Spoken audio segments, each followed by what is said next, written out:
찬과 같이 기도드리겠습니다.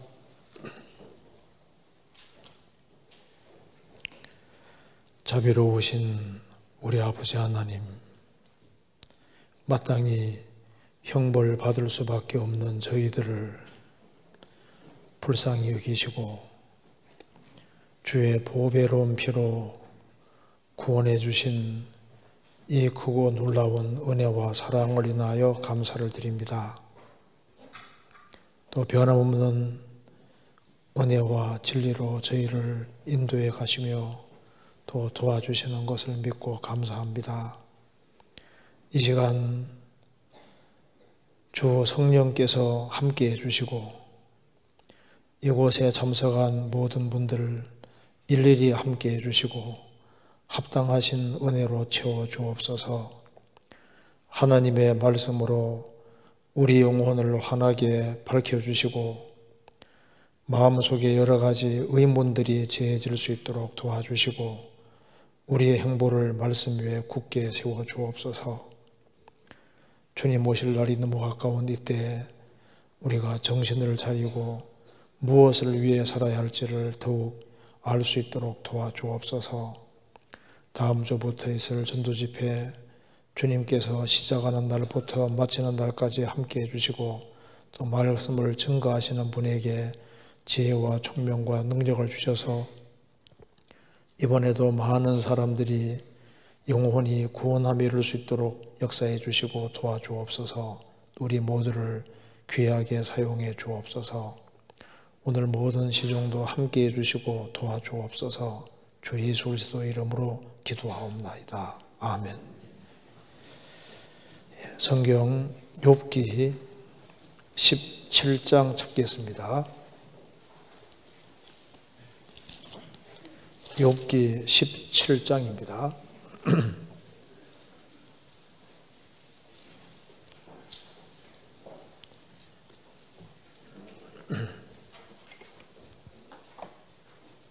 제가 몇 군데를 읽겠습니다. 17장 1절입니다. 나의 기운이 쇠하였으며 나의 날이 다하였고 무덤이 나를 위하여 예비되었구나. 나를 조롱하는 자들이 오히려 나와 함께 있으므로 내 눈이 그들의 격동함을 항상 보는구나. 청컨대 보증물을 주시고 친히 나의 보조가 되옵소서. 주 외에 나로 더불어 손을 칠 자가 누구이리이까. 주께서 그들의 마음을 가리워 깨닫지 못하게 하셨사오니 그들을 높이지 아니하시리이다. 9절입니다. 그러므로 의인은 그 길을 독실히 행하고 손이 깨끗한 자는 점점 힘을 얻느니라. 거기까지입니다. 우리가 계속적으로 욥기를 배우고 있습니다. 오늘은 욥기 17장을 중심으로 해서 좀 말씀을 드려보도록 하겠습니다. 이 욥기 17장 말씀이 특별히 신앙생활을 하는 우리에게 아주 크게 도움이 되리라고 생각을 합니다.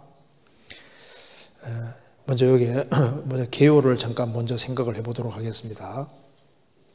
지금 욥은 지금 굉장히 지금 심각하고 어려운 상황에 처해 있습니다. 이제 자신이 곧 죽음을 이제 건너갈 거라고 생각을 하고 있고 지금 무덤 가까이 와 있다고 지금 생각을 하고 있습니다.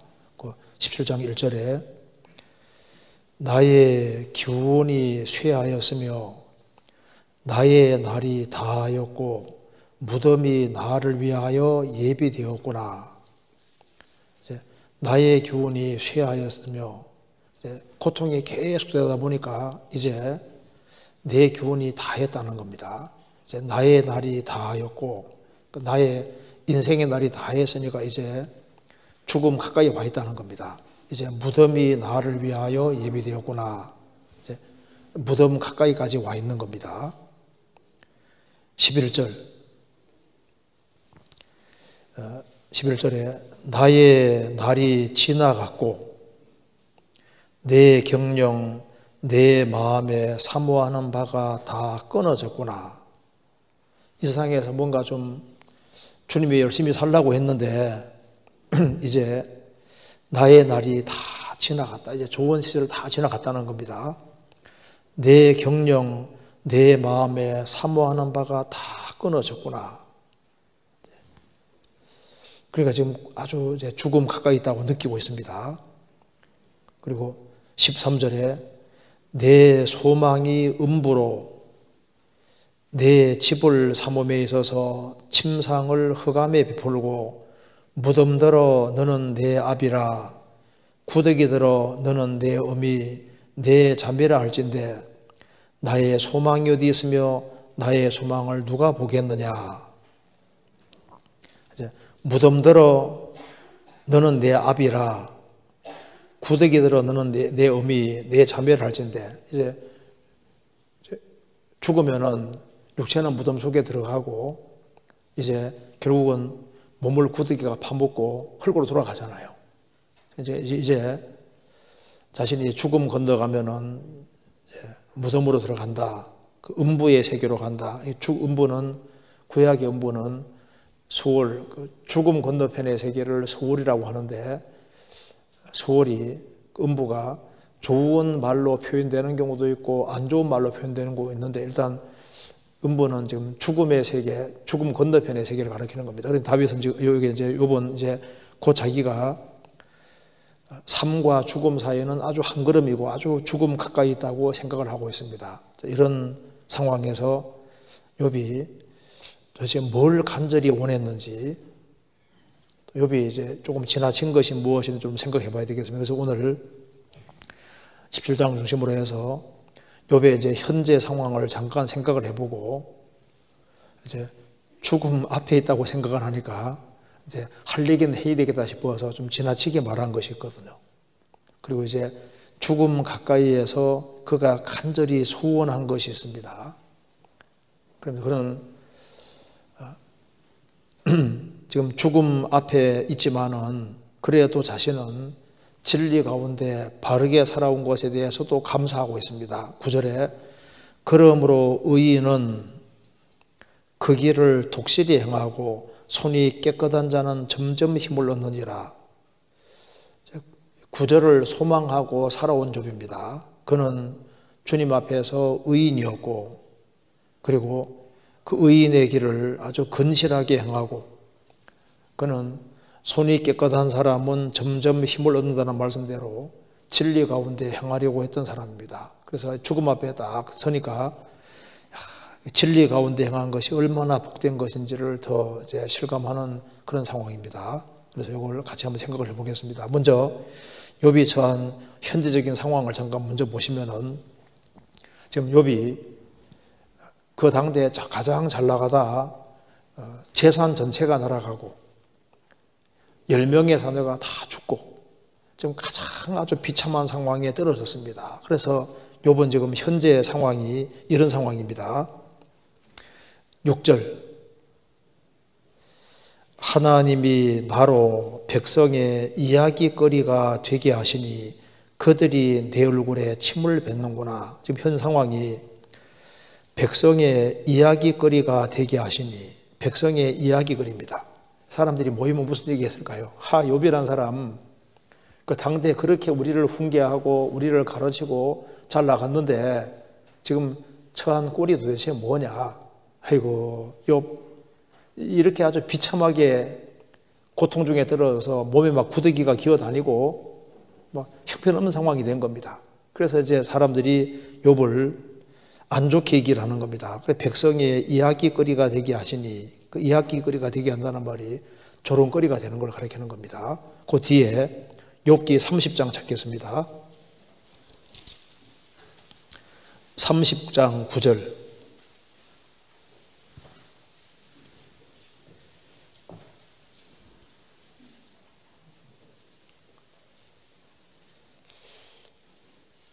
이제는 내가 그들의 노래가 되며 그들의 조롱거리가 되었고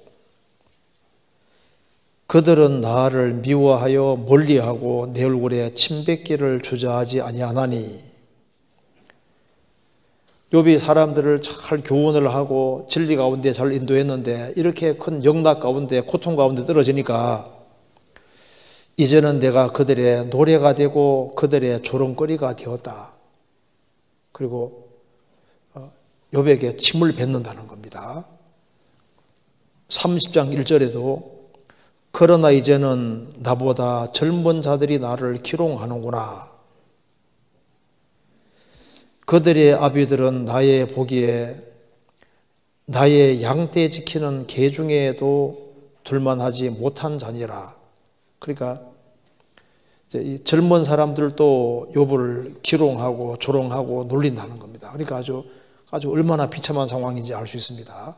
욥은 이런 그 당대에 가장 높은 위치에 있었는데 가장 낮은 위치에 떨어져서 이야기거리가 되고 조롱거리가 되고 침뱉음을 당함으로써 예수님이 당하시는 고통을 잠깐 맛을 본 겁니다. 예수님께서도 사람들에게 조롱거리가 되고 모독거리가 되고 예수님도 침뱉음을 실제로 당했습니다. 예수님도 말거리가 됐지 않습니까? 그 뒤에 시편 69편 보겠습니다. 시편 69편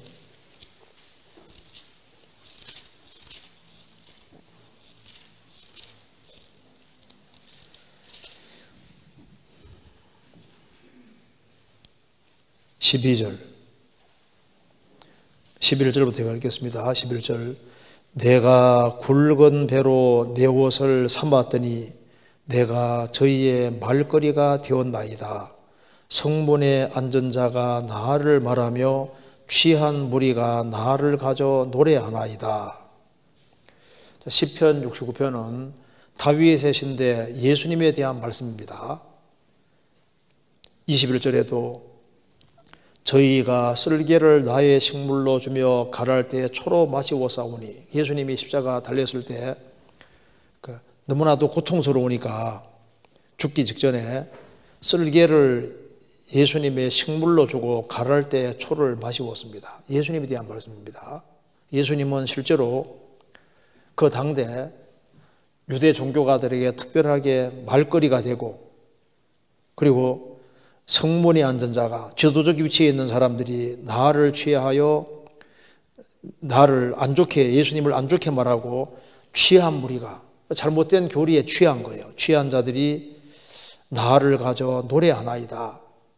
그러니까 예수님도 실제로 조롱거리가 됐습니다. 그리고 노아 당시에는 노아가 방주 지을 때 노아가 웃음거리입니다. 지금 이런 좋은 세상에서 무슨 비가 오냐고, 세계적인 홍수로 멸망한다니까 이해가 안 되니까 노아는 그 당대의 조롱거리였습니다. 그리고 신약 시대에 정말 조롱거리 중에 조롱거리가 누군지 아시죠? 바울 사도. 성경 찾아보시겠습니다. 고린도전서 4장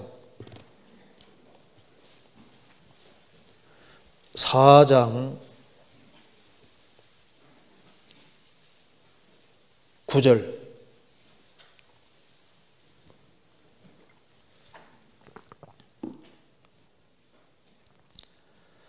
내가 생각건대 하나님이 사도인 우리를 죽이기로 작정한 자같이 미말해 두셨음에 우리는 세계 곧 천사와 사람에게 구경거리가 되었노라. 내가 생각건대, 바울 사도가 생각한데 하나님이 사도인 우리를 죽이기로 작정한 같이 미말에 제일 바닥에 두셨다. 그래서 우리는 세계는 물질만 있는 게 아닙니다. 세계는 곧 천사와 사람들에게, 지금 이 지구상에 사람만 있는 게 아니에요. 눈에 보이지 않는 청중이 엄청납니다. 천사와 마귀가 아주 엄청난 무리로 안 보이지만 있어요. 세계는 곧 천사와 사람이라고 했습니다. 구경거리가 되었노라. 그래서 사도들이 전도하는 중에서 얼마나 멸시와 천대를 받고 고통을 받고, 근데 그걸 그 당대 사람들이 구경하는 동시에 모든 천사들도 보고 있고 마귀들도 보고 있었던 겁니다. 그래서 초대교회 당시에는 참 그리스도인들이 얼마나 많은 핍박을 받았습니까? 그 로마에서 이렇게 초대교회 당시에 그리스도인들이 죽임 당할 때 경기장에서 사자의 밥이 되게 되고 뭐 화형을 당하기도 하고 할 때 많은 사람이 구경했잖아요. 그런 아주 비참한 구경거리가 실제로 됐던 겁니다. 여기에 히브리서 10장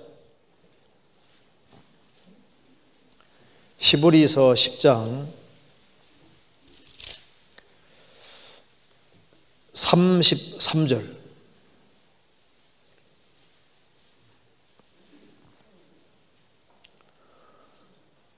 혹 비방과 환난으로서 사람에게 구경거리가 되고 혹 이런 형편에 있는 자들로 사귀는 자 되었으니, 그리스도인들이 초대교회 당시에 구원을 받고 난 이후에 많은 비방을, 그리스도인이라는 이유 때문에 많은 비방을 받고 또 환난을 받고 사람들에게 구경거리가 되는 겁니다. 한 동네에서 예수 믿게 되면 저 사람 예수에 미쳤대 하면서 이제 구경거리가 되고, 어떤 지역에서는 한 사람이 이제 교회 생활하면요 계속 비난하지 않습니까? 뒤에서 구경거리가 되고 잘 되는가 보자 하고, 이런 일들이 있었던 겁니다. 그렇게 잘 나가던 욥이 갑자기 어려움이 딱 주어지니까 욥을 존경하던 모든 사람들도 눈초리가 달라지는 거예요. 그래서 욥을 아주 몹쓸 사람으로 생각하고 아주 비방을 하고 구경거리가 되고 조롱거리가 되는 겁니다. 그 정도가 아니라 욥은 침뱉음도 당했습니다. 욥기 17장 6절에 백성의 이야기거리가 되게 하시니, 그리고 그들이 내 얼굴에 침을 뱉는구나. 욥의 얼굴에 침을 뱉었다고, 욥기 30장에도 침을 뱉었다고 나와 있지 않습니까? 두 번이나 욥이 침을 뱉었다고 했는데, 그리고 심지어 어린 아이들도 욥을 조롱했다고 했습니다. 그 이제 욥이 이제 기와 조각 가지고 이제 몸을 끌고 있을 때 애들도 지나가면서 해 하면서 있잖아요. 애들도 조롱했다고 말입니다. 욥기 19장에 나오지 않습니까?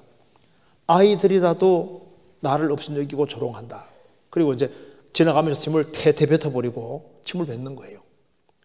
예수님도 침뱉음을 실제로 당했습니다. 이사야 50장 찾겠습니다. 이사야 50장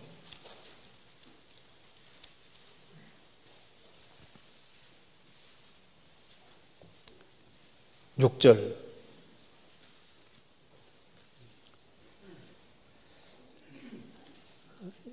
예수님에 대한 말씀입니다.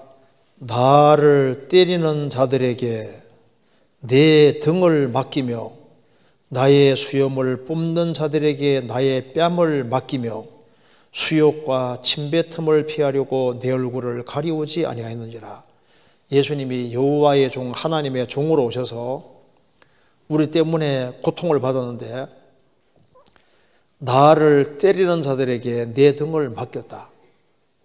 나의 수염을 뽑는 자들이 있었습니다. 예수님 수염을 뽑고 나의 뺨을 뽑는 자들에게 나의 뺨을 맡기며 수욕과 침뱉음을 피하려고 내 얼굴을 가리우지 않았느니라. 그래서 마태복음 26장 67절에 예수의 얼굴에 침을 뱉고 주먹으로 치고 손바닥으로 때렸다고 했지 않습니까? 마태복음 27장 30절에도 예수님에게 침을 뱉고 예수님이 왕이라고 했기 때문에 홍포를 입히고 갈대를 손에 들리고 가시밀관으로 씌우고 그 나중에 조롱당한 이후에 갈대를 뺏어서 예수님 머리를 쳤다고 했습니다. 예수님이 이런 고난을 받았는데 욥은 예수님만큼은 되지 않을지라도 그 예수님의 심정에 조금은 이해를 하는 겁니다. 왜? 예수님, 그렇게 높으신 예수님이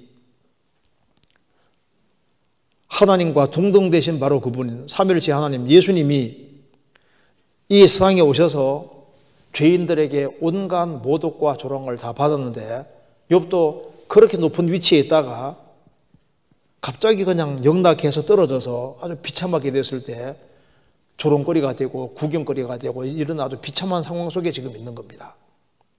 그리고 이제 욥이 가장 친하게 지냈던 이 세 친구도 와서 계속해서 마음을 건드리는 거예요.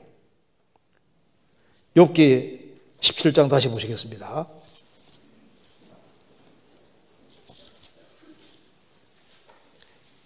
17장 2절.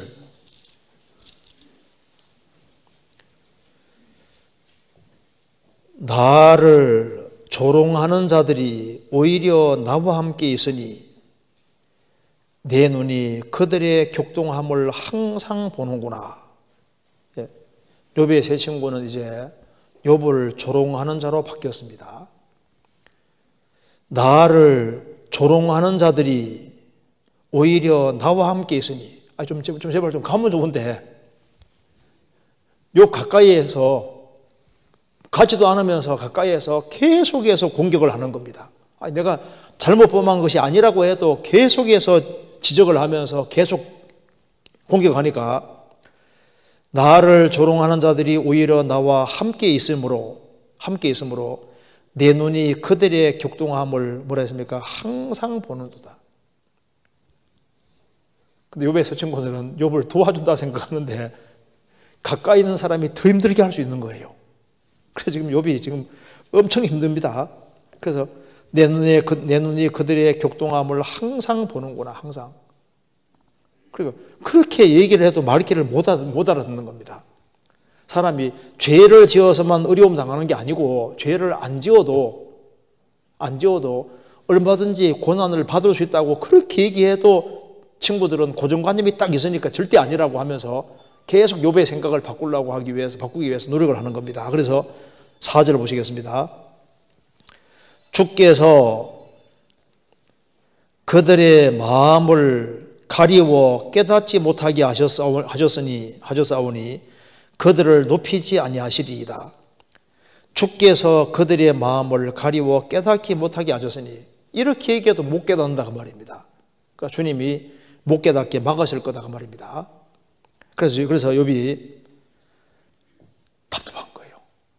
이제 아내는 욕하고 죽으라고 했잖아요. 그 아내도 자기를 슬슬 피한다고 했습니다. 그러니까 이제 뭐 기댈 때라고는 아무것도 없는 겁니다. 욥기 19장 보시겠습니다. 17절. 내 숨을 내 아내가 싫어하며 내 동포들도 혐오해하는구나. 내 숨을 내 아내가 싫어하며. 욥을 그렇게 존경하던 욥의 아내도 욥이 이제 폭삭 망하니까, 그래도 당신이 순전함을 지키느뇨?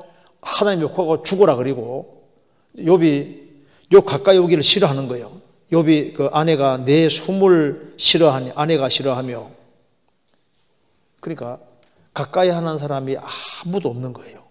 그러니까 이제 욥이 이럴 때 굉장한 서운한 마음이 올라오잖아요. 특별히 세 친구는 집요하게도 가까이 있으면서 계속 마음을 건드리니까 너무나도 서운한 마음이 올라옵니다. 그래서 욥이 이제 말합니다. 그 욥기 17장 다시 보시겠습니다. 10절에 이렇게 말했습니다. 너희는 다 다시 올지니라. 내가 너희 중에서 지혜의 자를 찾을 수 없느니라. 너희들이 하는 얘기는 다 내게 전혀 해당되지 않는 얘기다. 너희 중에 지혜자가 없다고 얘기했지 않습니까? 이렇게 말하면서 이제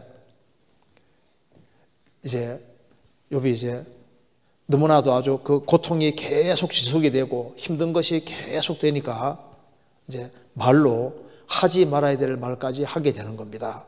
그러니까 이제 사람이 너무나도 큰 시련이 오면은 하지 말아야 될 말을 할 수 있고, 어려움을 계속 당하면은 하지 말아야 될 말을 하게 되는 일이 벌어지는 겁니다. 그래서 모세도 이스라엘 백성들을 이제 인도에서 40년 광야 생활을 걷는 과정 속에 그 백성들이 모세의 마음을 그렇게 충동질을 계속 시켰습니다. 그렇게 말을 안 듣잖아요. 이번 모세는 정말 온유한 사람이고 지면에서 제일 온유한 사람이 됐습니다. 애굽에 설 때는 과격해서 그냥 사람을 쳐 죽였잖아요. 자기 동족이 억울함을 당하는 걸 보고 동족 편에 서서 사람을 쳐 죽이고, 그래 미디안 광야로 갔는데 좀 과격했는데 40년 광야 생활 가운데 양을 치면서 양처럼 순한 사람으로 바뀐 거예요.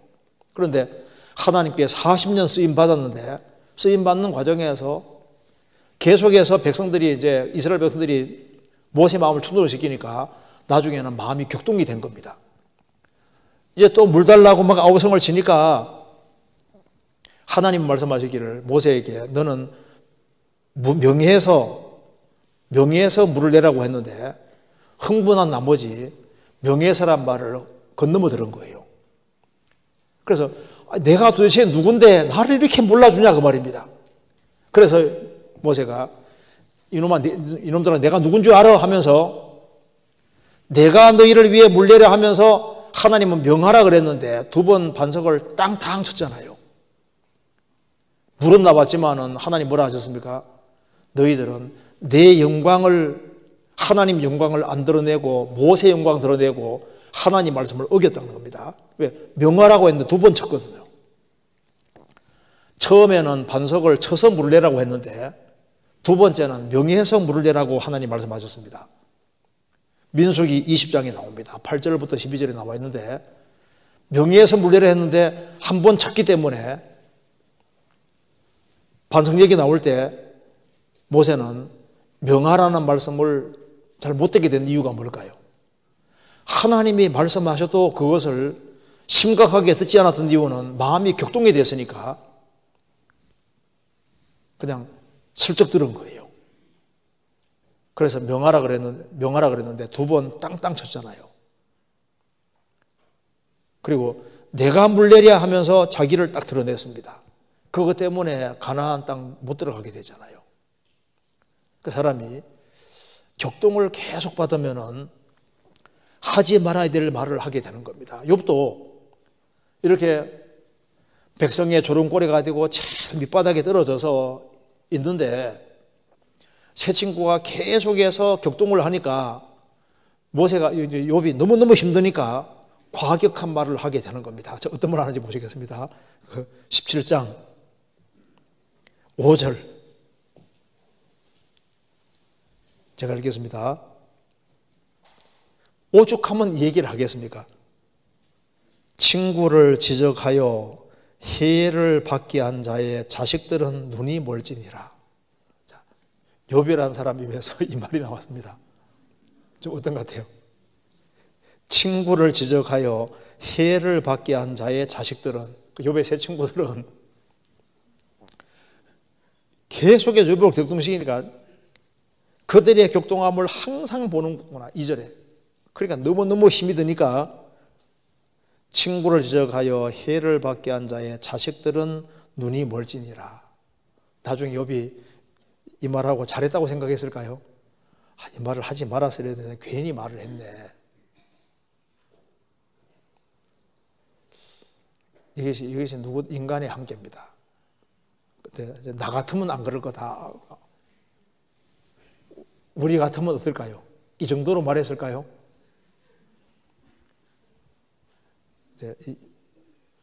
욥도 우리와 성정이 똑같은 사람이었습니다. 사실 이런 어려운 상황이 이제 짧게 끝났을 때는 몰라도 이게 지속이 되면은 말이 막 나올 수 있는 거예요. 이제 참다 너무 힘들면은 이제 하지 말아야 될 말이 툭 튀어나올 수 있는 겁니다. 욥이 이제 입술의 문을 지켰으면 좋은데 그렇게 못하잖아요. 우리도 마찬가지. 우리도 감정에 북받치면은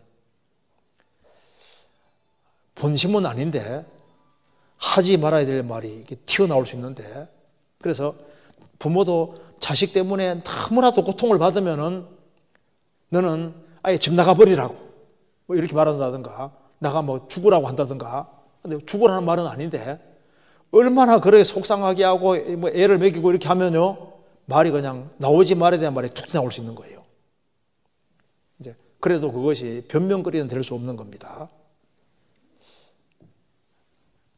예수님은 욕을 받으시되 대신 욕하지 않았다고 했는데, 우리가 욥이라는 사람이 이제 행하는 이 모습 속에서 우리는 뭐 욥 같은 신앙이 되지 않지 않습니까?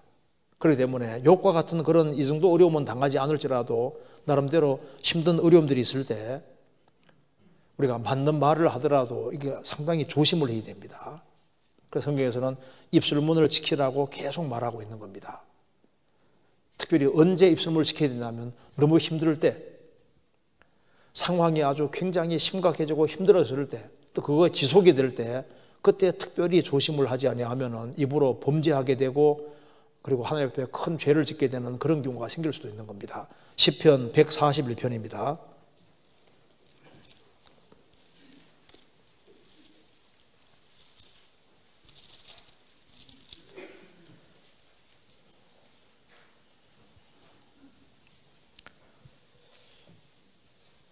(7절) 141편 7절입니다.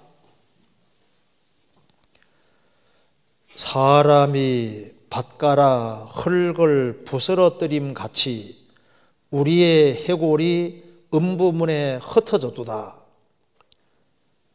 사람이 밭을 갈아서 흙을 부스러뜨림 같이 우리의 해골이 음부문에, 이게 무슨 말입니까? 우리 해골이 음부문에 흩어졌다는 말씀은 우리는 산송장이다 그 말입니다. 죽은 자와 똑같은 상황이 됐다 그 말입니다. 그러니까 뭐 생배장 당한 것 같은 아주 너무나도 억울한 상황이 돼서 살아있지만 죽은 자와 같은 그런 상황이 돼 있다 그 말입니다. 이런 아주 심각한 상황에서 다윗이 기도하는 내용입니다. 사울과 그 사울의 신하들, 이스라엘 백성들이 다윗을 잡으러 다녔잖아요. 다윗은 살아있지만 죽은 자와 똑같은 그런 상황입니다. 이런 아주 비참한 상황 속에서 다윗이 기도하는 내용입니다. 3절 여호와여 내 입 앞에 파수꾼을 세우시고 내 입술의 문을 지키소서. 너무나도 아주 심각하고 열악한 상황에서 하는 기도입니다. 여호와여 내 입 앞에 파수꾼을 세워주십시오. 내 입술의 문을 지켜주십시오. 내 입에서 잘못된 말이 나가지 않도록 지켜주십시오. 4절 내 마음이 악한 일에 기울어 죄악을 행하는 자와 함께 악을 행치 말게 하시며 저희 진술을 먹지 말게 하소서. 내 입술뿐 아니라 내 마음도, 3절에는 입술입니다. 입뿐 아니라 내 마음도 악한 일에 기울지 않도록 도와주십시오. 그리고 죄악을 행하는 자와 함께 악을 행치 말게 하시며 저희 진술을 먹지 말게 하소서. 사람이 너무 힘들어지면은 마음이 잘못되고 입이 잘못되고, 그리고 의인의 길을 걷던 사람이 너무 힘들면은 악인의 편에 가담해서 악인과 함께 진성산을 먹는 이런 일이 생길 수도 있는 거예요. 그렇지 않도록 도와주십시오. 그러면서 5절에 의인이 나를 칠지라도 은혜로 기며 책망할지라도 내 머리에 기름같이 여겨서 내 머리가 이를 거절치 아니할지라 저희의 재난 중에라도 내가 항상 기도하리로다. 의인이 나를 칠지라도 이걸 은혜로 여기고 책망할지라도 머리에 기름같이 여겨서 거절치 아니할 것이라. 어떤 상황도 기꺼이 받겠다는 겁니다. 그리고 저희의 재난 중에라도 내가 항상 기도하리로다. 항상 주님 편에 서서 나를 핍박하는 사람을 위해서도 나는 기도하겠다. 어려운 상황 속에서 이 다윗의 기도가 합당한 기도라고 할 수 있습니다. 내 입 앞에 파수꾼을 세워주십시오. 사실 최악의 상황 중에 가장 최악의 상황에 들어가신 분이 예수님입니다. 예수님이 공생의 당시에도 많은 말씀을 하시고 십자가 달려서도 7마디 말씀을 하시고 예수님이 부활하신 후에도 말씀을 많이 하셨는데요. 예수님의 공생의 말씀도 중요하고 예수님 부활하신 이후에 하신 말씀도 중요하지만은 가장 고통 속에 사시는 말씀은 더 중요합니다. 예수님이 양손 양발이 못이 박히고 가장 극단적인 그 고통입니다. 그러니까 겉옷과 속옷을 예수님 겉옷과 속옷이 뺏겨지고 그리고 양손 양발이 못이 박혀서 그러니까 그 부끄러운 십자가라고 모든 문 남녀들이 보는 그게 십자가에 못이 박힌 그리고 밑에서 많은 사람이 예수님을 조롱하고 욕하고 두 행악자도 같이 예수님 욕을 했잖아요. 이런 상황 속에서 나오는 말씀은 이건 진실인 거예요. 가장 힘든 속에서 나오는 말은 정말 진실 중에 진실입니다. 예수님 입에서 첫 번째 나올 말씀이 뭔지 아시죠? 아버지여 저들을 용서해 주십시오. 저들은 자기들이 하는 것을 알지 못하나이다. 제일 첫 번째 나온 것이 용서. 저들을 용서해 주십시오. 저들은 자기들이 하는 것을 알지 못하나이다. 여기 누가복음 23장 34절에 그게 첫 번째 말씀입니다. 두 번째 말씀은 용서는 모든 사람에게 선포가 되어 있는데 그 용서가 자기 것이 되기 위해서는 믿어야 되거든요. 그래서 십자가의 배주 강도는 믿었기 때문에 너가 오늘 나와 함께 낙원에 있으리라. 그 두 번째 말씀이잖아요. 세 번째 말씀은 예수님 말씀했습니다. 요한에게 보라 어머니에게 그 마리아에게 말합니다. 보소서 아들이니이다. 날 보지 말고 사도 요한 보라는 겁니다. 그리고 사도 요한에게는 보라 네 어머니라 십자가 밑에서 가족 관계를 맺어주는 거예요. 그래서 용서는 선포가 됐는데 용서가 자기 것이 되는 유일한 길은 믿어야 되는 것이고 믿고 구원받은 사람은 가족이 되기 때문에 보라 내 어머니다. 보라 아들이니이다. 보소서 아들이니이다. 가족 관계를 맺어준 겁니다. 그래서 사람이 이제 구원을 참된 믿음을 소유해야만 하나님의 가족이 되는 것을 보여주신 거예요. 그러니까 십자가 위에서도 하신 말씀만 딱 정확히 하시는 겁니다. 그럼 이 앞에 세 가지가 이루어지기 위해서는 저들을 용서해 주십시오. 용서가 되고 믿음으로 천국에 가게 되고 하나님의 가족이 되기 위해서는 어떻게 해야 될까요? 예수님이 버림받으셔야 됩니다. 그러니까 예수님 십자가 위에서 엘리 엘리 라마 사박다니 하나님이여 하나님이여 어찌하여 나를 버리셨나이까 우리 대신 예수님이 버림을 받아야 되는 겁니다. 우리 죄를 짊어지고 버림받는 일이 있어야 되고 그 다음 예수님이 내가 목마르다 했지 않습니까? 우리에게 진정한 풍요를 가져다 주기 위해서는 예수님이 대신 목이 말라야 되는 겁니다. 예수님이 목이 마른 일이 있어야만 그래야만 우리에게 성령을 주시고 우리에게 진정한 풍요 가져다 줄 수 있고 그래서 예수님 마지막 그 다음에 예수님이 다 이루었다 했지 않습니까? 그러니까 앞에 세 개가 이루어지기 위해서는 뒤에 세 개가 있어야 되는 거예요. 예수님이 우리 대신 버림받으시고 목마르시고 다 이루시는 일이 있어야만 우리에게 용서가 선포될 수 있고 믿음으로 우리가 구원받을 수 있고 그리고 구원받은 사람이 하나님의 가족이 될 수 있는 겁니다. 그리고 마지막 말씀은 아버지여 내 영혼을 아버지 손에 의탁하나이다. 예수님은 처음부터까지 하나님 아버지께 의탁하고 의지하는 삶을 살고 오로지 하나님의 뜻 가운데서 사셨습니다. 이게 우리가 어떻게 살아야 될지를 그대로 보여주는 모습이지 않습니까? 그러니까 가장 큰 고통 속에서도 예수님은 해야 될 말씀만 딱 하신 거예요. 욥은 너무나도 힘든 상황 속에서 이제 욥의 친구들을 향해서 그 친구의 자식들에 대해서 이렇게 좀 안 좋게 딱 얘기했지 않습니까? 이제 그것이 너무 큰 고통 속에 있으면은 그런 말이 나올 수 있는 거예요. 그거보다 더한 말도 나올 수 있는 겁니다. 요번 또 한 가지는 너무나도 큰 어려움이 주어지니까 일시적으로 이제 죽음에 대해서 너무 많이 생각해서 무덤에 들어가는 것만 생각을 너무 많이 하고 있습니다. 성경 한번 찾아봅시다. 욥기 17장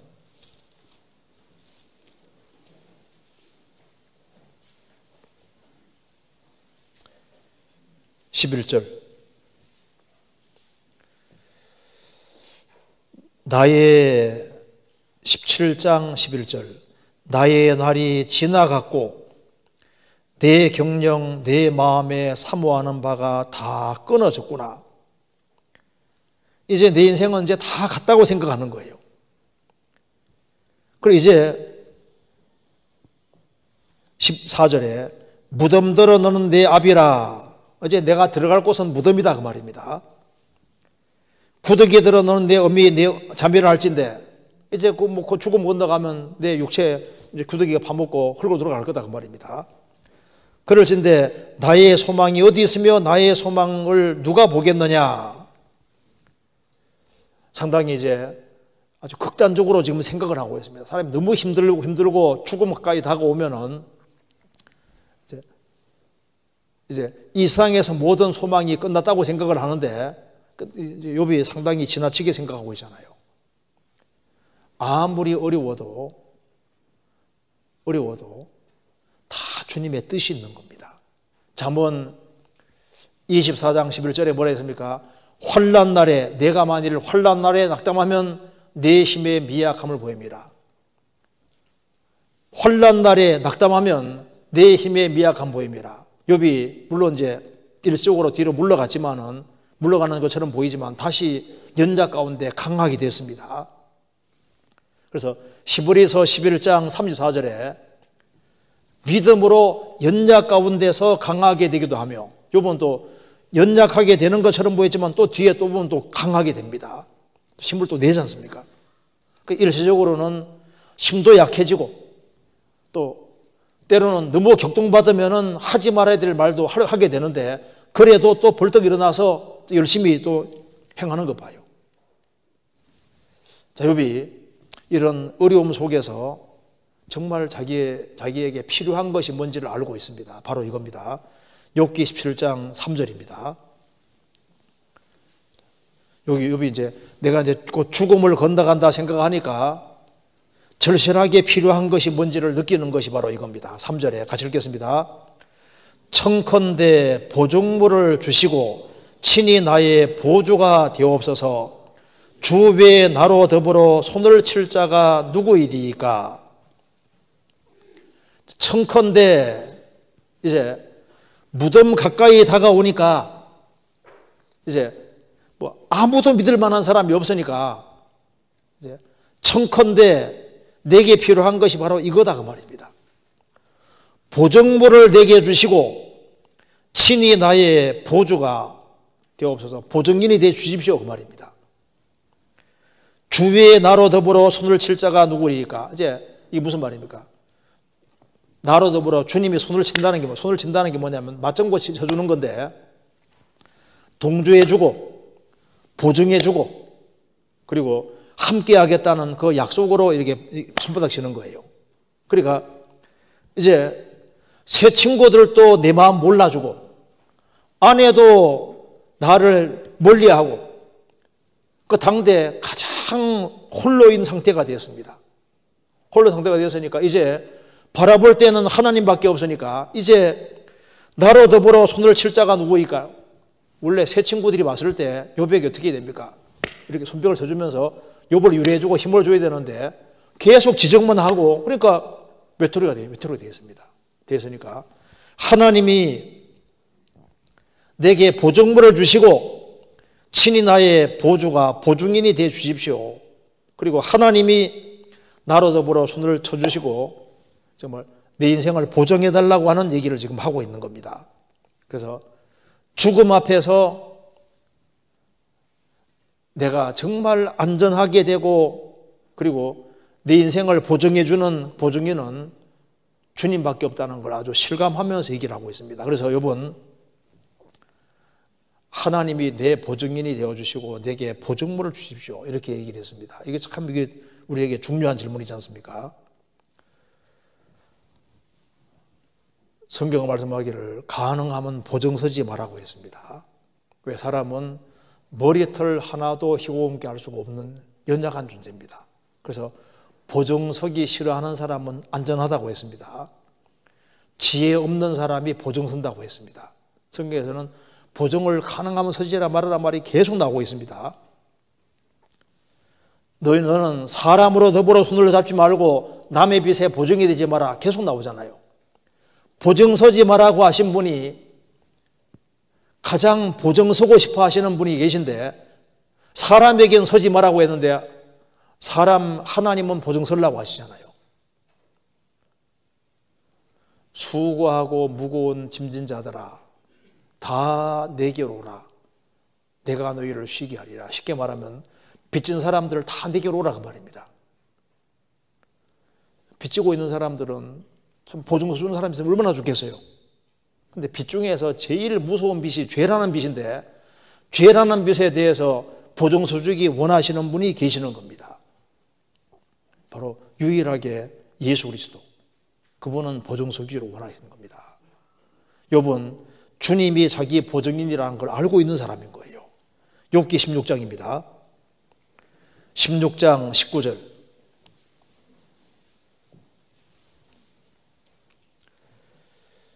지금 나의 증인이 하늘에 계시고 나의 보인이 높은 데에 계시니라.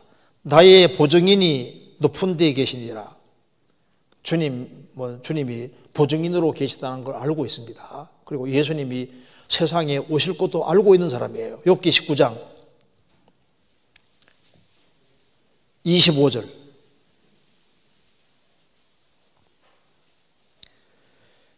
내가 알기에는 나의 구속자가 살아 계시니 후일에 그가 땅 위에 서실 것이라. 하나님께서 여자의 손을 약속하셨기 때문에 메시아가 이 세상에 여자의 손으로 오실 것을 욥은 믿고 아는 사람인 겁니다. 그분이 분명히 이 땅 위에 서실 것이다. 오셨잖아요. 그리고 예수님이 죽으시고 부활해서 지금도 보증인으로 계십니다. 그래서 욥은 말했습니다. 나의 증인이 하늘에 계시고 나의 보증인이 높은 데에 계시니라. 17장 3절에도 청컨대 보증물을 주시고 친히 나의 보주가 되옵소서. 이제 하나님이 내 보증인이 되어 주십시오.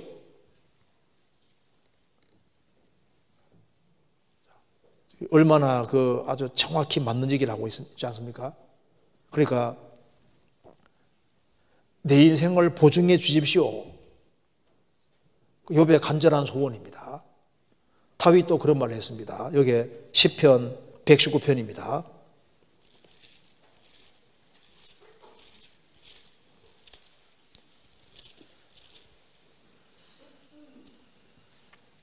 (122절)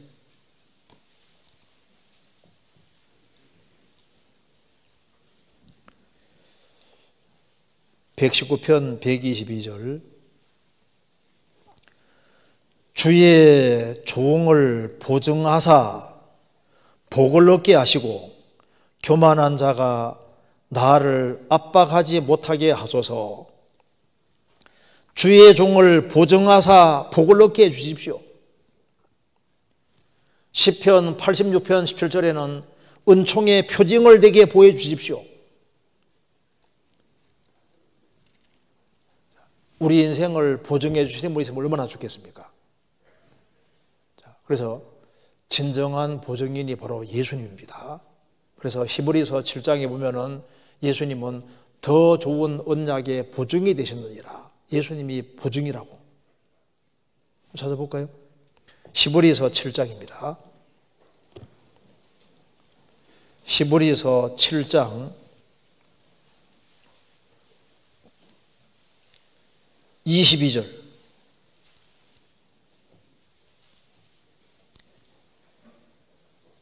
이와 같이 예수는 더 좋은 언약의 보증이 되셨느니라.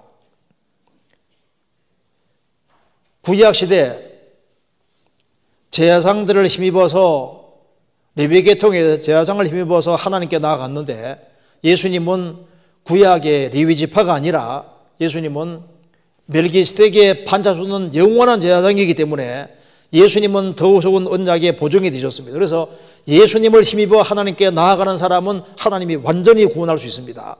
23절에 저희 제사장 된 자의 수요가 많은 것은 죽음을 인하여 항상 잊지 못함이로되 예수는 영원히 계심으로 그 제사 직분도 갈리지 아니하나니 그러므로 자기를 힘입어 하나님께 나아가는 자들을 온전히 완전히 구원하실 수 있으니 이는 그가 항상 살아서 저희를 위하여 간구하심이니라.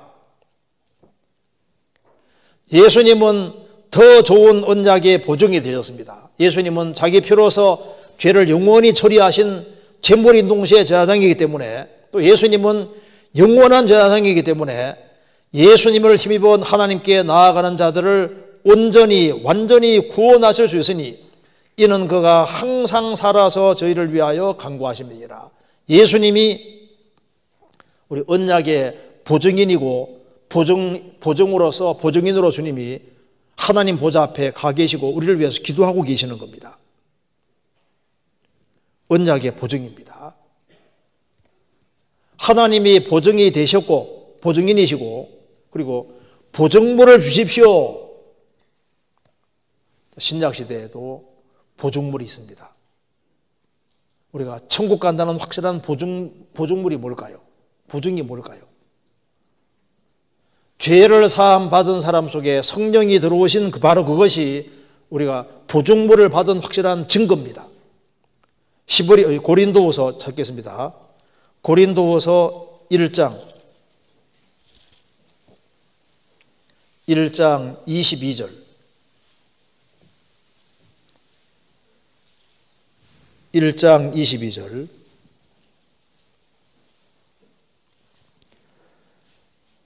저가 또한 우리에게 인치시고 보증으로 성령을 우리 마음에 주셨느니라. 죽음 앞에 서면은 내가 천국 간다는 확실한 보증인이, 내 인생을 보증해주는 보증인이 필요하고 보증이 필요한 거예요. 보증으로 성령을 우리 마음에 주셨느니라. 성령이 있는 사람은 보증물을 받은 사람인 겁니다. 고린도후서 5장 5절.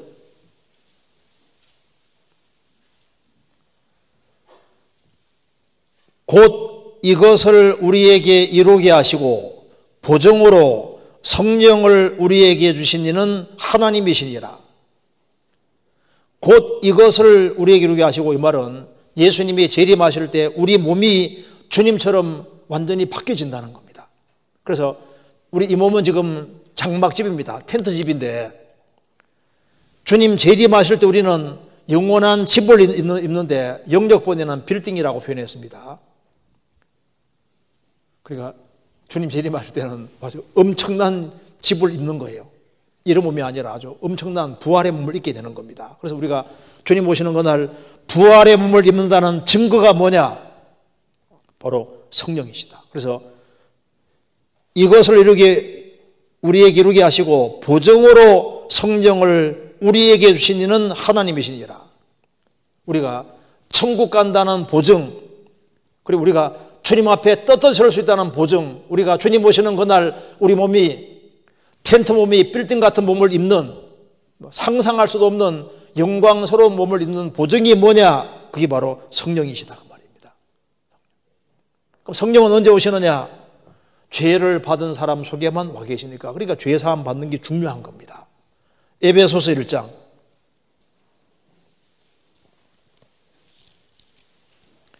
에베소서 1장 7절.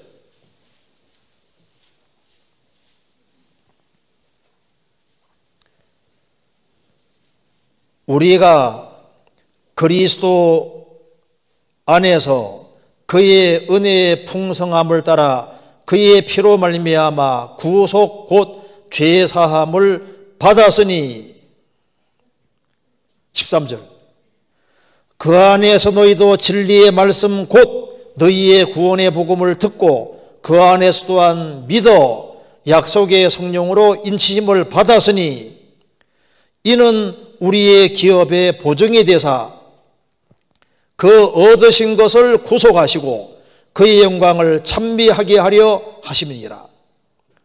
구원의 복음을 듣고 믿을 때 약속의 성령으로 인치심 받는 것은 두 장 딱 치는 겁니다. 너는 내 거다 그 말입니다.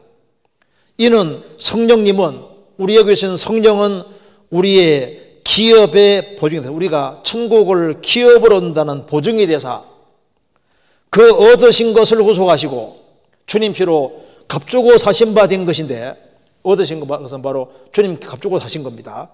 그 얻으신 것을 구속하시고 주님 재림하시면 우리 몸까지도 값주고 샀으니까 구속하십니다.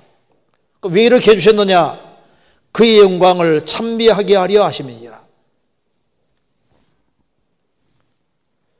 그래서 죄를 확실하게 사함받은 사람 속에 성령이 와 계시는데 그것이 바로 내가 하나님 앞에 보증물을 받은 게 되는 겁니다. 그리고 내 죄를 처리해 주신 바라고 주님께서 하나님 보좌 우편에서 우리를 위해서 기도하고 있는데 그것이 바로 뭡니까? 바로 보증인이에요, 보증인. 주님이 보증인이고 성령께서 우리에게 보증이 되시는 겁니다. 구원받은 것은 너무나도 중요한 겁니다. 일단 신앙생활 잘하고 못하고 두 번째고 그보다도 죽음 건너갈 때 과연 천국에 갈 수 있느냐 이게 얼마나 중요한 거예요. 성경 데살로니가 전서 1장 보시겠습니다. 데살로니가 전서 1장 4절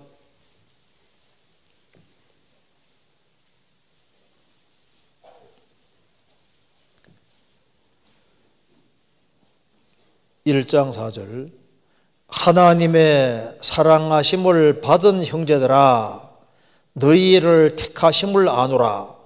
바울 사도는 데살로니가 성도들이 택함 받았다는 것은 구원받은 것을 알겠다는 겁니다.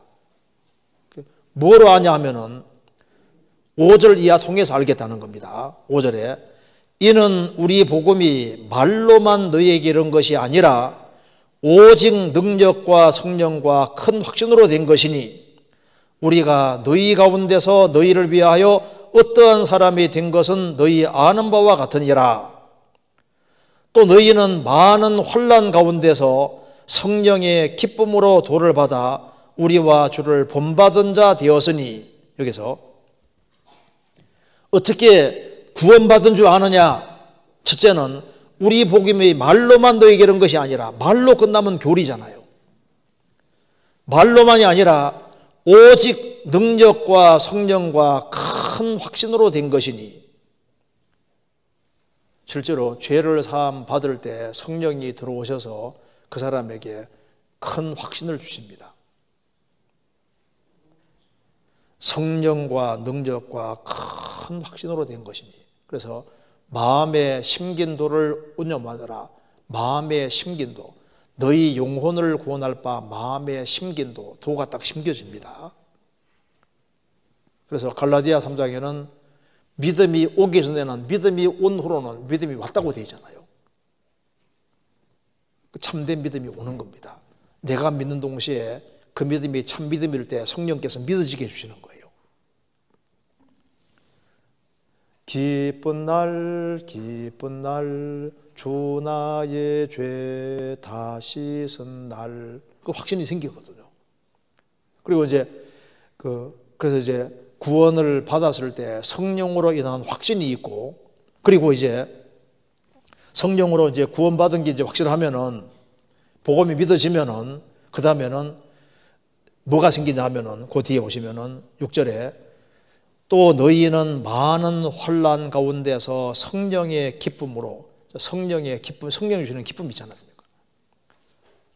구원받았을 때 구원받은 것 때문에 성령이 주시는 기쁨이라는 것이 있고 그리고 이제 성령을 받았고 구원을 받았기 때문에 이제 환난이 오면은 환난을 이기게 되는 겁니다. 그래서 6절에 또 너희는 많은 환난 가운데서 성령의 기쁨으로 도를 받아 우리와 주를 본받은 자가 되었다.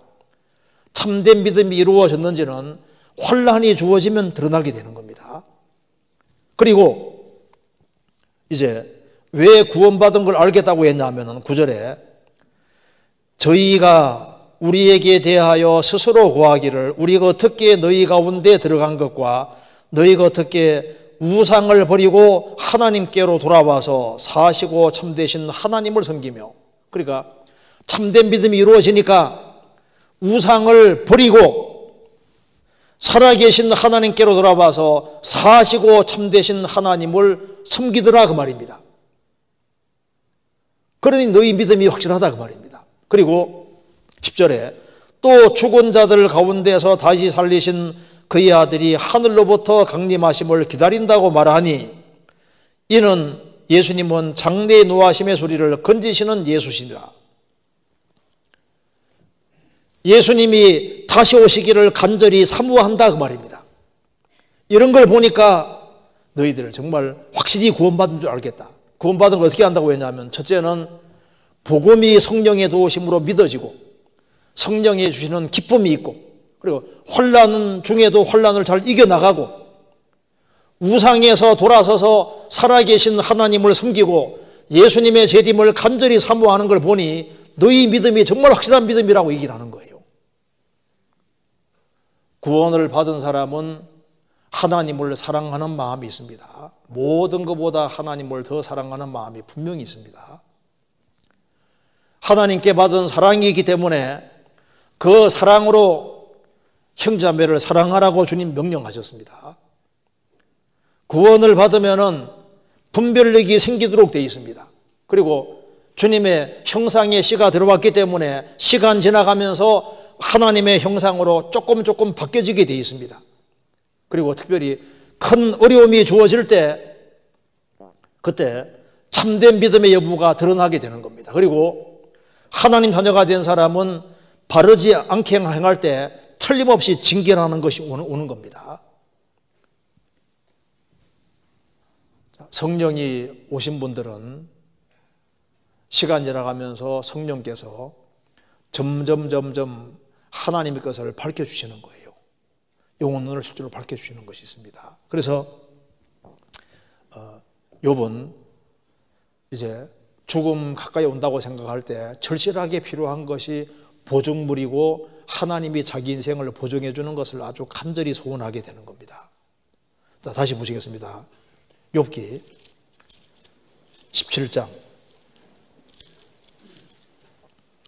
이제 욥은 이 말씀이 실감이 나는 겁니다. 7절, 9절, 욥기 17장 9절 같이 읽겠습니다.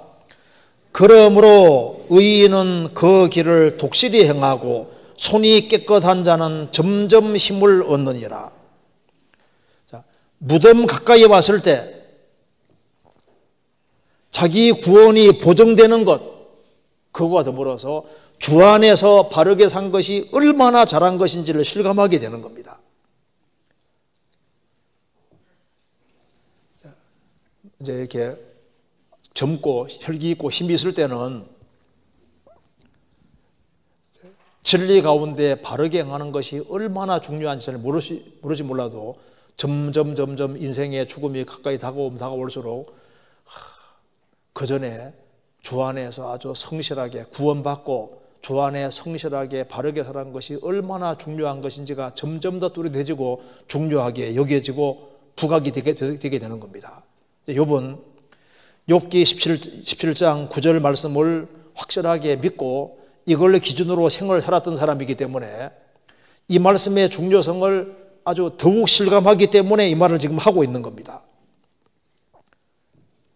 정말 후회 없이 생을 살았다는 겁니다. 이렇게 정말 자기가 살려고 노력한 것을 지금 얘기를 하고 있습니다.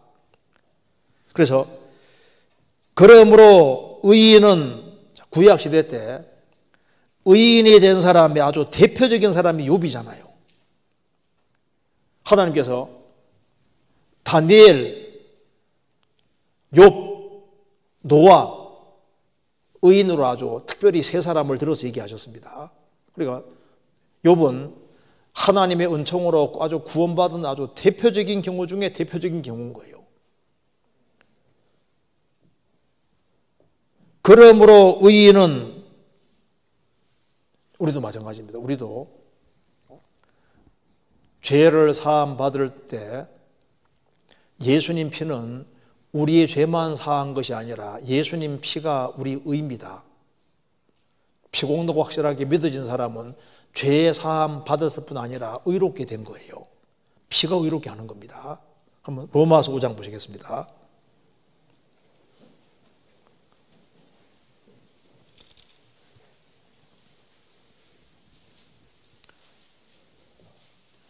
(5장 9절) 로마서 5장 9절 한번 같이 읽겠습니다.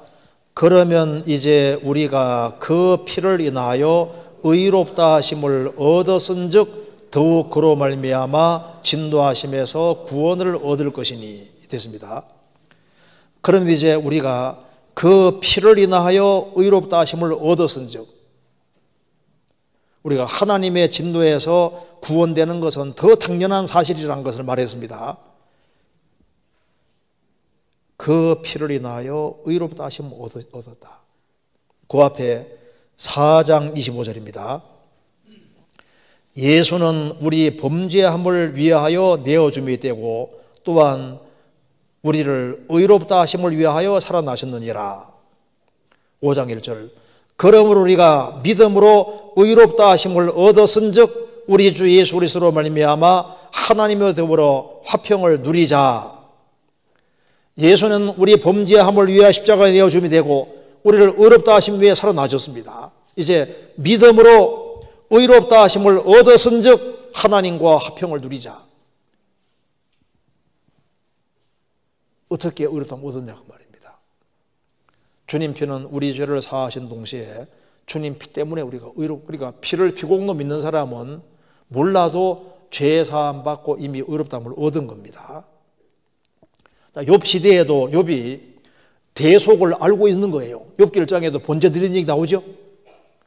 엘리오도 대속함을 얻을 일이 크다고 했습니다.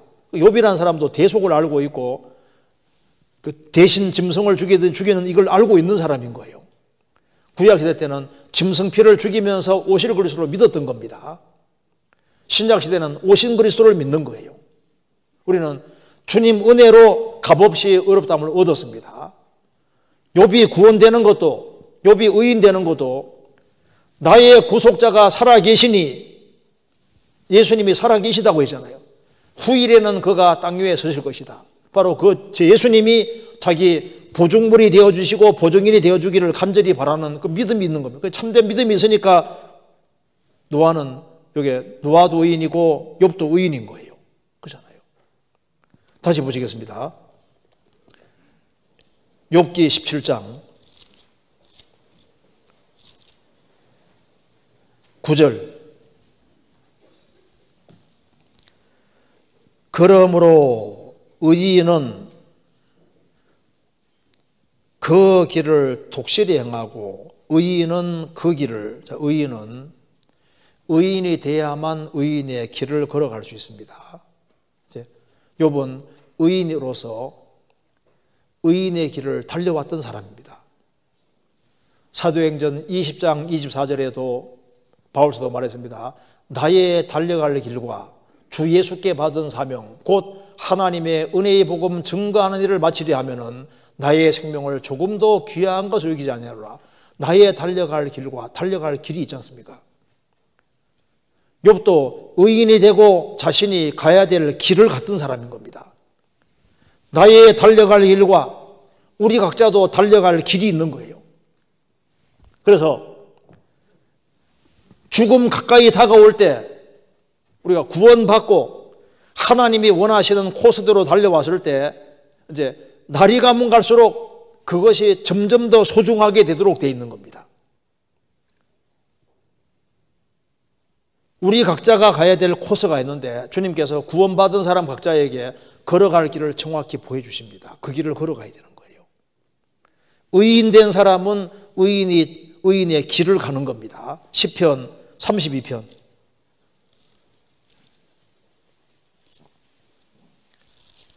(32편) 8절.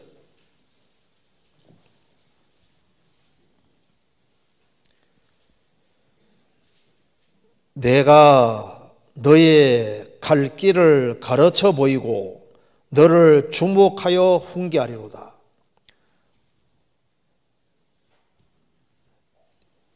(32장) 32편 1절이 죄 사함 문제입니다.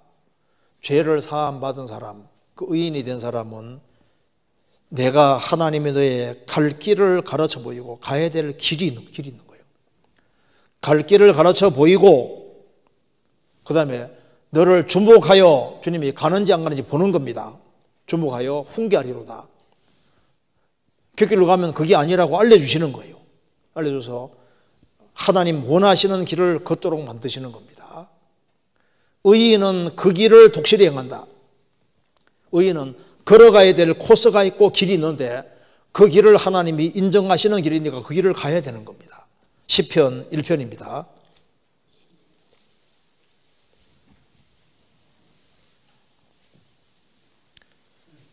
(6절) 시편 1편 6절입니다. 대저 의인의 길은 여호와께서 인정하시나 악인의 길은 망하리로다. 의인의 길은 여호와께서 인정하시나, 하나님이 아시고 하나님이 정해놓은 코스, 그 길을 걸어가는 겁니다. 의인은 그 길을 독실히 행하고 그 길이 분명히 있는데, 그러면 그 길을 걸어갈 때, 의인으로서 그 길을 걸어갈 때 만사가 형통하고 편안하냐? 물론 아니죠. 시편 23편 보시겠습니다.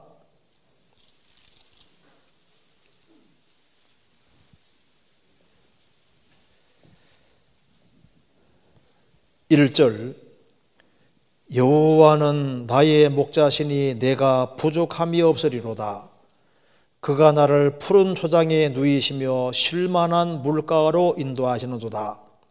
내 영혼을 소생시키시고 자기 이름을 위하여 의의 길로 인도하시는도다. 여호와가 목자가 됐고 이제 하나님이 내 목자가 됐으면은 내게 부족함이 없다 그 말입니다. 주님께서 길을 가게 하기 전에 먼저 잘 먹이십니다. 그가 나를 푸른 초장에 누이시며, 푸른 초장에서 풀을 많이 뜯어먹고, 그리고 푸른 초장에 누이시며 쉴만한 잔잔한 물가로 인도하시는도다. 그래서 물을 먹고, 그리고 꼴을 먹고 해서 식물을 딱 주시고, 그 다음에 내 영혼을 소생시키시고 힘을 주셔서 그 다음에 자기 이름을 위하여 의의 길로 인도하시는도다. 여기까지는 좋잖아요. 그런데 그 뒤가 문제입니다. 그 뒤에 내가 사망의 음침한 골짜기로 다닐지라도 해를 두려워하지 않을 것은 주께서 나와 함께 하심이라. 주의 지팡이와 막대기가 나를 안위하시나이다. 의의 길로 인도하시는데 의의 길 속에 뭐가 있냐면은 사망의 음침한 골짜기가 있는 거예요. 눈물이 아주 쑥쑥 빠지는 골짜기가 있습니다. 그래서 욥도 의인이 됐고 의인의 길을 독실히 걸어가는데 인생에서 아주 큰 골짜기가 주어졌습니다. 보통 골짜기가 아닙니다. 자녀가 10명이나 죽고 재산 전체가 날아가고 아주 가장 비참한 영락 가운데 떨어져서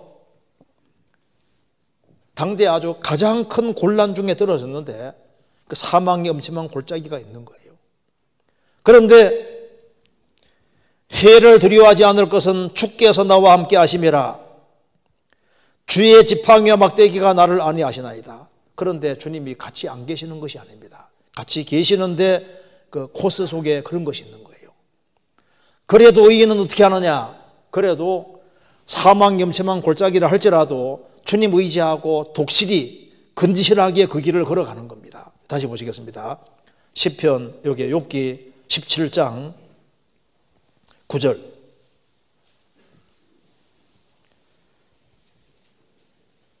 그러므로 의인은 그 길을 독실히 행하고, 독실히는 뭡니까? 아주 근실히, 성실하게, 꾸준히 그 길을 걸어가는 겁니다. 그러니까 큰 환난과 역경과 어려움이 있어도 그래도 하나님이 정하시는 길이기 때문에 그 길을 가는 거예요. 나의 가는 길을 오직 그가 아시나니 그가 나를 단련하신 후에는 내가 정금같이 나오리라. 지금 큰 시련 속에 들어갔지만은 욥은 그래도 근실하게 한 걸음 한 걸음씩 계속 걸어가는 겁니다. 시편 119편 4절에도 주께서 주의 법대로 명하사 우리로 근실히 지키게 하셨나이다. 근실하게 꾸준히 걸어가는 겁니다. 침뱉음을 당하고 조롱을 당하고 그래도 그 길을 꾸준히 굳게 갑니다. 그리고 여기에 독실히 이 말이 중요하지 않습니까? 꾸준히 뭐든지 꾸준히 해야만 믿을 수 있거든요. 어떤 사람 말하더라니까 꾸준함도 실력이다 그렇죠. 꾸준한 게 실력입니다. 그래서 구원받고 꾸준히 길을 걸어가는 사람, 갈대같이 이렇게 흔들리지 말고 고정된 나무처럼 한 곳에 딱 고정되어서 꾸준히 걸어갈 때 그 하나님의 축복이 있는 거예요. 정몽주가 구원받았으면 신앙생활 잘했으리라고 생각이 듭니다. 고려 종신 정몽주 아시잖아요. 이제 조선이 들어섰습니다. 이방원이 이제 꾀잖아요. 하여가 이런들 어떠하리 저런들 어떠하리 만수왕 드렁식이 얽혀진들 어떠하리 우리도 이같이 하여 100년을 누리리라. 아이고 이제 왕조가 바뀌었으니 뭐 이런 못하고 저런 못하냐. 100년 좀 편안하게 엉켜서 그냥 대충 살면 되지 꼭 고려 종신으로 있어야 되겠냐. 그 단심가 써서 보내잖아요. 이 몸이 죽고 주고 100번 고쳐주고 백골이 전토되어 넋이라도 있고 없고 님 향한 일편단심이야 가실 줄이 있으랴. 그 노래 그 시를 자세히 보면 구원 안 받은 게 확실한 거죠. 이 몸이 죽고 주고 100번 고쳐주고 100번 다시 주고 백골이 전토되어 백골이 흙이 되어서 넋이라도 영혼이라도 있든 없든 있지 왜 없어요? 잘 모르잖아요. 있든 없든 님 향한 일편단심이야 가실 줄이 있으랴. 그러니까 님 향한 일편단심 이게 얼마나 우리 본받을 만하잖아요. 구원받고 난 이후에 상황이 아무리 바뀌어도 그대로 끝까지 걸어가는 이게 참 중요한 겁니다. 욥은 보세요. 그런 시련 중에도 끝까지 믿음을 지키잖아요. 하지 말아야 될 말이 튀어나오기도 했지만 그래도 그 길은 꾸준히 가는 겁니다. 넘어지더라도 일어나서도 그 길을 계속 가는 거예요. 제가 글을 하나 읽어드리겠습니다. 물방울이 바위를 뚫는 것은 그 힘이 아니라 꾸준합니다. 맞는 것 같아요. 물방울이 얼마나 약해요. 물방울이 그 바위 뚫는 것은 그 힘이 아니라 꾸준합니다. 그렇죠? 꾸준히 계속 떨어지면 물방울이 그런 바위를 구멍 뚫습니다.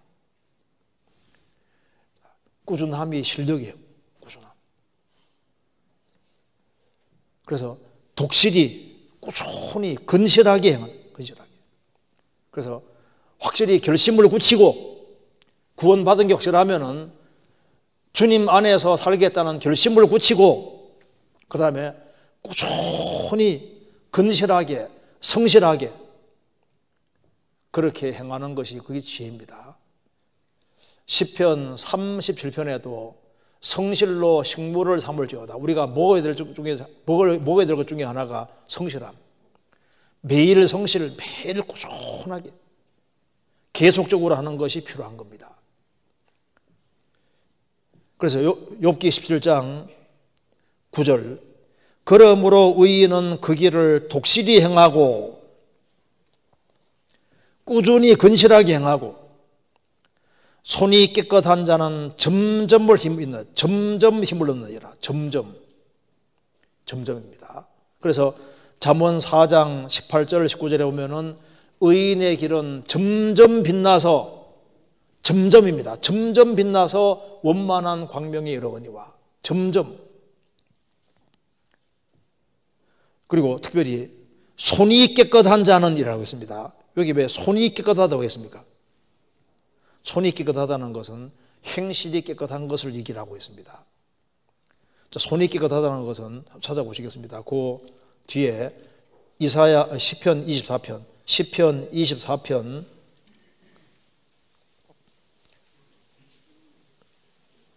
3절입니다. 여호와의 손에 산에 오를 자 누구며 그 거룩한 곳에 설 자가 누군고 곧 손이 깨끗하며 마음이 청결하며 뜻을 나타난 데 두지 아니하며 거짓 맹세치 아니하는 자로다. 여기에 손이 깨끗하며 이게 행실이 깨끗한 걸 말하는 겁니다. 너의 손이 더럽다 그 말은 행실이 더럽다는 말씀인 거예요. 그래서 그러므로 이는 그 길을 독실히 행하고 손이 깨끗한 자는 행실이 깨끗한 자는 그 말입니다. 점점 힘을 얻느니라. 행실이 깨끗한 자는 왜 점점 힘을 얻냐 하면은 구별되는 사람에게는 하나님의 공급이 계속 내려오니까 그 사람이 힘을 점점 얻는 거예요. 그래서 시편 84편에 보면은 주님께 힘을 얻고 그 마음에 시온의 대로가 있는 자는 복이 있다. 주님께 힘을 얻는 사람 복이 있는데 누구에게 누가 힘을 얻냐 하면은 행실이 깨끗한 사람, 죄에서 구별되는 사람에게 하나님의 공급이 잘 이루어질 수 있는 겁니다. 여호와께서 자기 백성에게 힘을 주시며 시편 29편 11절에 자기 백성에게 힘을 주시며 평강의 복을 주시리로다. 자기 백성에게 힘을 주시는 것이 맞는 거예요. 힘은 주시는데 죄 가운데 살아가는 사람은 주님이 주시는 힘을 경험을 잘 못하는 거예요. 오직 여호와를 앙망하는 자는 새 힘을 얻으리니 여호와를 앙망하는 사람은 새 힘을 주십니다. 그래서 의인은 그 길을 독실히 행하고 손이 깨끗한 사람은 점점 힘을 얻느니라. 바르게 행하는 사람은 점점 힘을 얻고 점점 영적으로 강하게 되는 겁니다. 이사야 33장에 내 사는 날을 따라 내게 능력이 있으리로다. 사는 날에 비례해서, 그러니까 하루하루를 어떻게 사느냐 그것에 비례해서 그 사람에게 능력과 힘이 있을 것을 말씀했습니다. 그리고 손이 깨끗한 자는 한 번이 아니라 점점 힘을 점점 하나님께서 진리 가운데 바르게 행한다고 해서 한꺼번에 다 주시는 게 아니라 점점 그러니까 아이가 어른 되는 것도 점점 조금 계속 자라는 거예요. 점점 힘을 얻느니라. 자라는 것도 점점 자라잖아요. 영적으로도 마찬가지입니다. 그래서 꾸준히 걸어가는 사람이 점점 강성해지고 영적으로 강건해지고 그리고 나중에 주님 안에서 귀하게 쓰임받고 주의 일을 할 수 있게 되는 겁니다.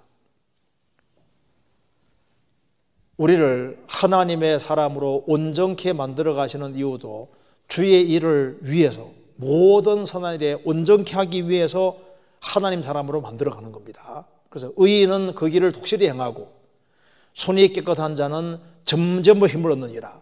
그래서 점점 힘을 얻으니까 영적으로 성장하게 되고 강건하게 되고 그러면 이제 주의 일을 할 수 있게 되고 그래서 다른 사람을 세울 수 있는 사람이 되는 겁니다. 욥은 주님께로부터 힘을 점점 얻어서 그 당대에 정말 신앙생활을 잘한 사람이지 않습니까? 그래서 욥으로 인해서 많은 사람이 세워졌고 이제 이 시련을 통과한 이후에는 더 많은 사람들이 주님 품에 들어오고 영적으로 세워지게 되는 겁니다. 지금도 계속적으로 이제 영향을 미치고 있는 겁니다. 그래서 우리는 지금 영원 앞에 있는 겁니다. 제가 여기 시를 하나 읽어드리겠습니다. 영원의 심각성에 대해서 이렇게 썼는데 제가 한번 읽겠습니다. 책에 나오는 것 때문에 읽어드리겠습니다.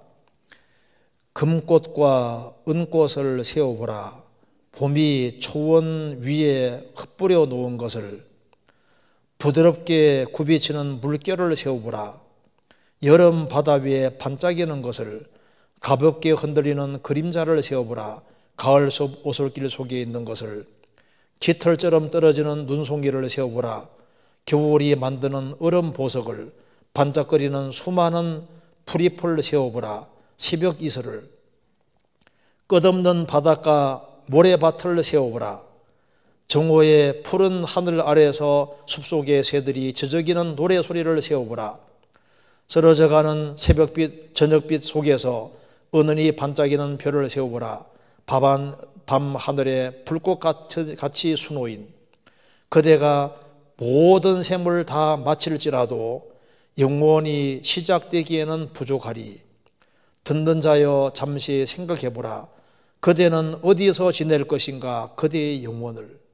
우리가 돈만 셀 것이 아니라 우리 주변의 것을 자꾸 세워보시고 하면요, 그 셈을 다 세더라도 그 영원 시작도 안 된다 그 말입니다. 우리 앞에는 이제 영원한 세계가 앞에 놓여 있고 영원을 앞에 두고 있고 영원한 운명을 앞두고 있는 겁니다. 그래서 무엇을 위해 살아야 되냐 하면은 영원히 남을 것을 위해서 살아야 되는 거예요. 우리는 왜 사느냐? 영혼을 바르게 세우기 위해 사는 겁니다. 우리 한 군데만 더 보겠습니다. 잠언 11장입니다.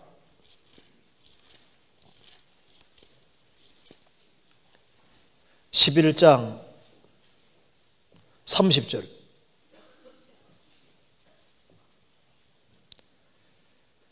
의인의 열매는 생명나무라.